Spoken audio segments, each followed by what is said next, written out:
You ask Tiger to solve. This deals with linear equations with one unknown. The final result is x equals -3/2. Let's solve it step by step. Simplify the expression. Break up the fraction.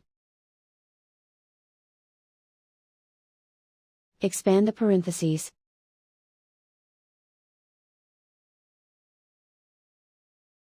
Isolate the x. Multiply both sides by opening parenthesis -3 minus 2x.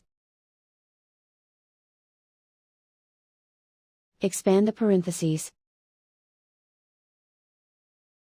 Simplify the arithmetic.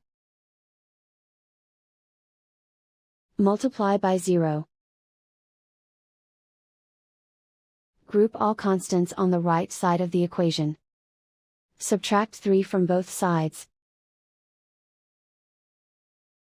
Simplify the arithmetic.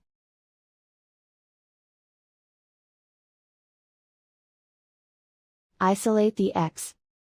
Divide both sides by 2. Simplify the fraction.